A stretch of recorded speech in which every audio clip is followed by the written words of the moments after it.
Bienvenue dans notre rubrique Tête à Tête. Pour ce premier numéro de l'année, c'est Philippe Métézo, vice-président en charge de l'action sociale et de la santé, qui s'est prêté au jeu des questions-réponses. Que recouvre la responsabilité de l'action sociale du Conseil général? Quelle est la part de l'action sociale dans le budget du département? Que fait le Conseil général pour favoriser l'accès ou le retour à l'emploi? L'élu a répondu à toutes ces questions posées par Claudine, Adrien et Tamara. Regardez. Bonjour Monsieur Métézo. Pourriez-vous me dire que recouvre la responsabilité de l'action sociale du Conseil général? Merci. Bonjour, la responsabilité du Conseil général en matière d'action sociale, je la vois essentielle sur 4 points importants vis-à-vis de la petite enfance, vis-à-vis des personnes âgées, dans le domaine de la santé, et puis tout ce qui concerne la lutte contre l'exclusion sociale. Alors si on détaille un peu chacun de ces chapitres, pour la petite enfance, c'est d'abord le soin qu'on apporte et aux femmes enceintes et aux petits-enfants de moins de 3 ans dans nos centres de protection maternelle et infantile, la PMI. C'est aussi l'accueil des enfants, que ce soit un accueil collectif dans les crèches, ou bien que ce soit des aides apportées pour les enfants qui sont confiés, soit aux assistantes maternelles, soit gardés à domicile par les parents. En ce qui concerne les personnes âgées, nous intervenons principalement sur 3 secteurs. D'abord, en versant à celles qui en ont besoin et qui le justifient une allocation, l'APA.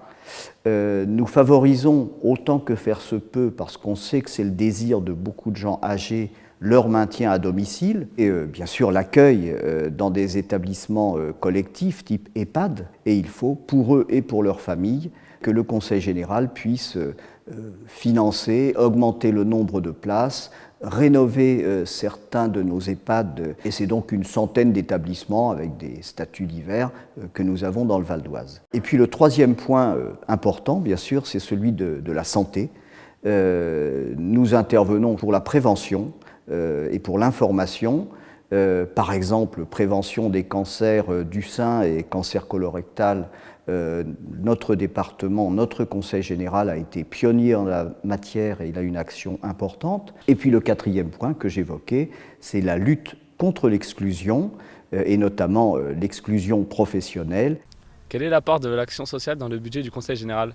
C'est une grosse part, c'est un peu plus de 50%, 55% du budget de fonctionnement qui est consacré à l'action sociale au Conseil général. Ça veut dire que l'action sociale coûte plus cher que tout ce qui est dépensé pour les collèges, pour les routes, pour la culture, pour le sport. Donc vous voyez que c'est une charge très importante du Conseil général qui, d'une part, verse des allocations, comme l'APA pour les personnes âgées, comme la PCH pour les personnes handicapées, comme le RSA pour les personnes qui sont malheureusement en voie d'exclusion et qui doivent revenir à l'emploi.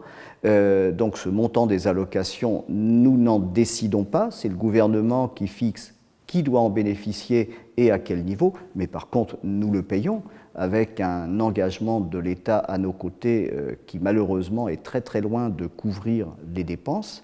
Mais nous avons aussi une action en matière d'insertion et nous ne nous contentons pas de verser des allocations, mais c'est un poids très lourd pour le département. C'est vrai qu'en matière d'action sociale, il y a besoin de proximité. Il y a aussi besoin de mutualiser les moyens, donc je crois vraiment que le Conseil général est la bonne structure, la bonne collectivité pour animer et pour prendre en charge une politique sociale. Que fait le Conseil général pour favoriser l'accès ou le retour à l'emploi? Alors le Conseil général n'est bien sûr qu'un des acteurs pour travailler au retour à l'emploi des personnes qui en sont privées. Mais il est un acteur important et il prend ce rôle très au sérieux et il y consacre beaucoup de moyens. Je pense par exemple à notre plan départemental d'insertion qui s'adresse surtout aux personnes qui actuellement sont bénéficiaires du RSA. Nous nous sommes efforcés, au-delà de verser une allocation, qui est bien sûr importante et qui est une charge importante, mais nous nous efforçons surtout de faciliter le retour ou l'accès à l'emploi à ces personnes. Le plus important, ce n'est pas de verser une allocation, même si c'est nécessaire, c'est d'essayer que les gens n'aient plus besoin de cette allocation en ayant retrouvé un emploi. Donc, pour donner un chiffre, c'est plus de 7 millions d'euros par an qui sont consacrés à ces actions de retour à l'emploi. Vis-à-vis des jeunes, nous avons une action en matière d'insertion sociale et nous avons créé de façon tout à fait volontaire un dispositif qui s'appelle EVA, Entrée dans la vie active, et qui nous permet de donner des bourses à des jeunes.